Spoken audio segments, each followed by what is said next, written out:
Welcome to episode 46 of the Catch Up Podcast, the number one podcast where you feed your curiosity, number one podcast on health, wealth, and creativity.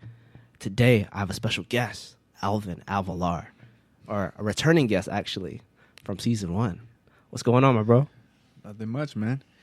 I'm just honestly in admiration right now. Yeah? Just with everything. This is dope as fuck. It's like night and day after 1 year. No, straight up, man. We're in the basement before, and now we're upstairs. Yeah. I mean, granted, because the kids aren't here. So Hey, we're moving on up. yeah, we literally. are literally moving on up. Next time, we're going to be in my son's room, which is upstairs. And then 3 years from now, we'll be on the roof.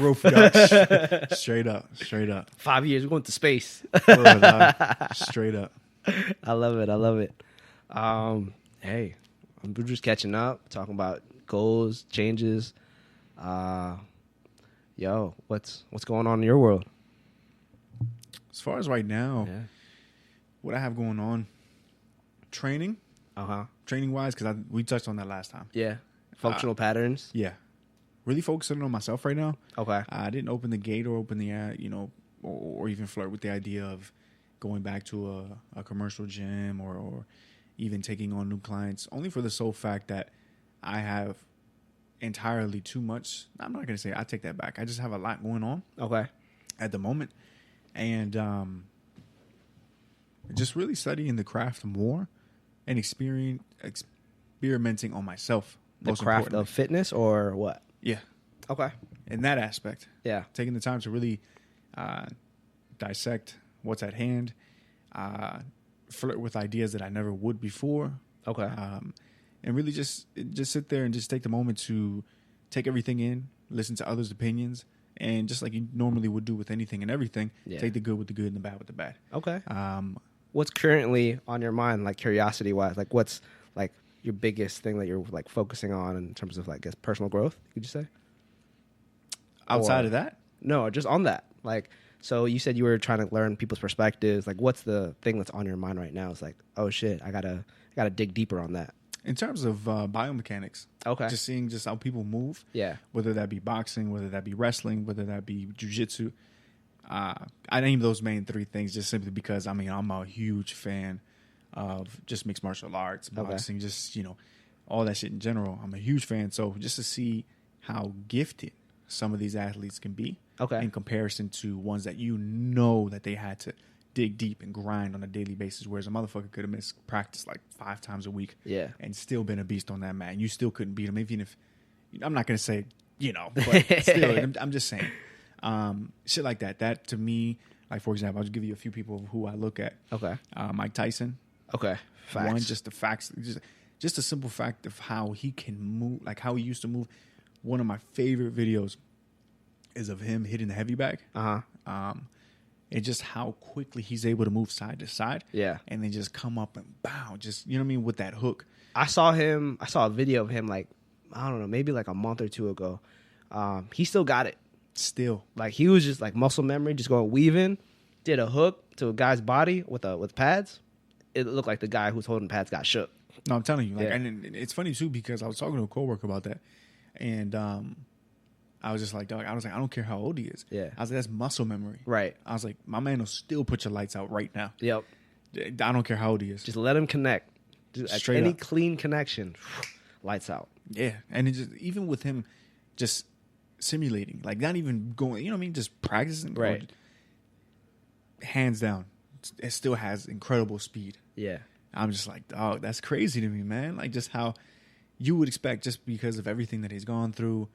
What the body is able to retain as far as like stress, drugs. Exactly. He's very big on drugs after his boxing career for sure, and to still have it to this day. That's what I'm saying. That's of course, wild. I don't think not to the caliber of what he used to perform at. Yeah, we all know that, of course, but without a doubt, he's still outboxing.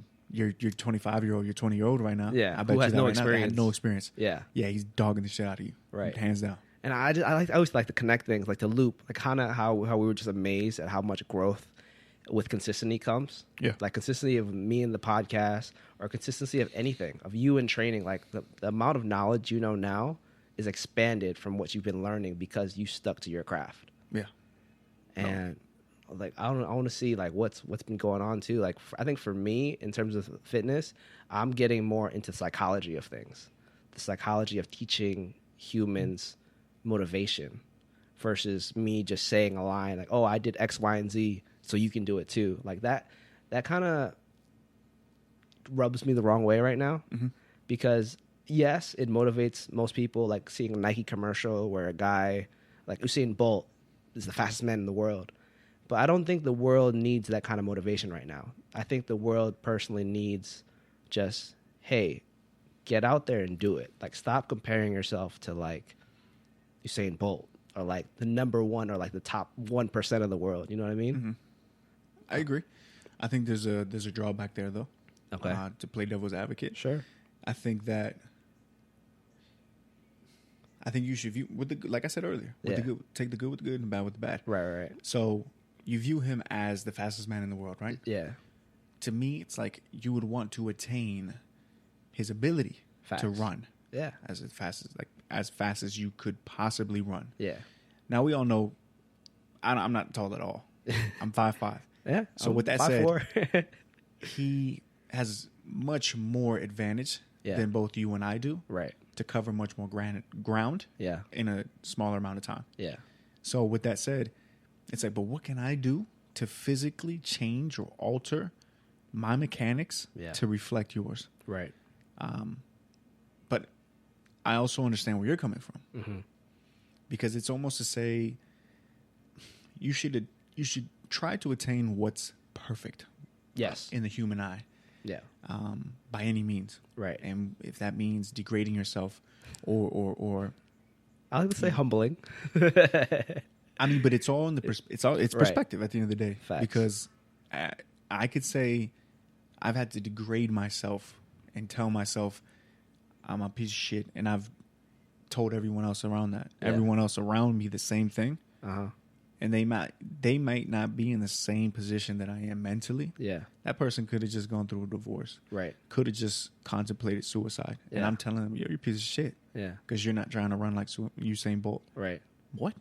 Like there's a time and place for everything. Yeah, I feel like delivery is the most important part of one's conversation when attempting to deliver motivation or just a message alone. Yeah. I'm really big on communication. Yeah. Like, I think I've learned this from like past relationships specifically. It's the way that you personally think and the way that you present it could be like, with all good intentions, be perfect in your head, but another person will see it differently no matter what, if they're not in the same world or, but I think the biggest thing that I want to say with my whole biodome right now needs just motivation to push forward rather than be complacent right now. And I think right now too, it's I resonate more with males because I am one. Sure. Yeah. And it's to think like masculinity right now. And I think I'm attacking the world, or at least the masculine world, differently right now, because I'm getting everyone in through like lifting to being like machismo, strength. But as soon as I get them into the gym, I start talking to them about like just personal growth and small progressions versus you're going to lift more than that guy or trying to be better than each other. Like, we all can win, but how can we all win together? You know what I mean?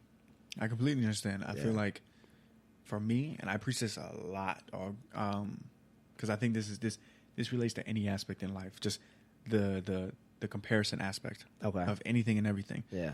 For the simple fact of, I can sit here and say, I can lose, and this is what I touched on earlier, I can lose complete gratitude because of comparison.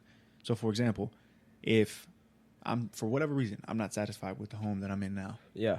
And I take a look at my boy, and I'm like, man, he just bought a house in Potomac. Right. And, 6-bedroom, 5-bedroom, so on and so forth. Yeah. I completely lose focus of what got me here in the first place. Or just a simple fact, like I said, just gratitude alone, for me, man, just goes a long way. And like I said, that easily relates to what you just said. Individual comes in to the gym, let's just say his confidence is shot. Yeah. And his first thing is, I don't look like that guy. Right. I don't lift as much as that guy. Why are you comparing him? Why are you comparing yourself to him in the first place? Yeah. Because you feel the need to? Or is it because of what's happened to you, the previous traumas that have happened in your life? It's a psychological aspect. Yeah. Like you said, when you said that you've been focusing more on that. Yeah. I have a mentor of mine. I mentioned him in the last one that we did. Adam Lowry, Cognitive Rampage. From Florida, right? Exactly. Yeah. He's played a huge role in my life. You still connect to him to this day? Yes, to this day. That's dope. To this day. And I admire the man, and we speak on a monthly basis, a weekly basis at times, just about anything and everything. If anything, it's funny because he's actually pursuing, well, not pursuing actively, I should say full time, but stand up. He's done comedy. Okay. Yeah. So, and honestly, going from that to that, I was like, really? I was like, when he told me, he was like, yeah, man, I'm gonna do a stand up. I was like, what the fuck? I was like, yo, and it's not even be funny or fucked up. Yeah.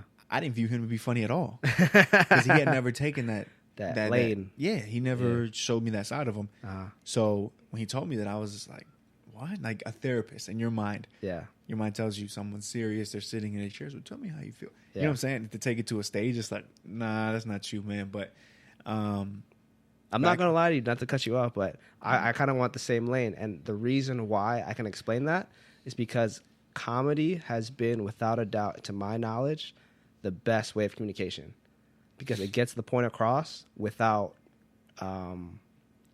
malice, like without like if you could. I remember you said earlier like, oh, you're a piece of shit. If I say it in a certain piece of way, like we were just laughing, like you just spilled water or something, like you're a piece of shit. Yeah. Just by my tone and the context of what happened, like you'd be like, fuck, yeah, you're right. Yeah. No, versus someone saying it directly to you, like with no context, like, hey, you're a piece of shit. Like, why would you say that? You know what I mean? So I have a true affinity to people who are in comedy, to be like to me, Kevin Hart. Kevin Hart was a big influence on that to me too. Like for him to not do I think it was the Grammys or something.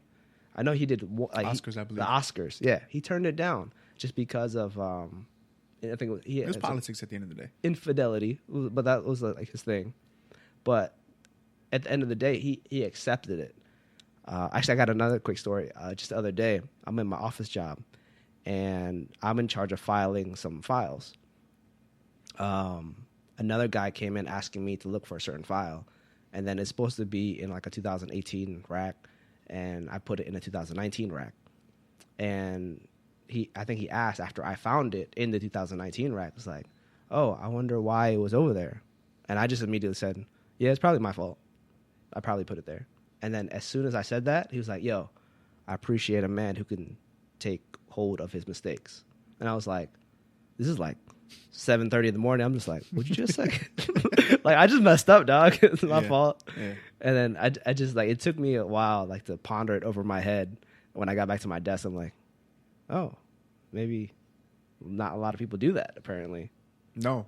Yeah. They don't. And if anything, my director's complimented me, and I'm not trying to go on the same shit you just said. I only bring it to light only because it could easily benefit somebody else.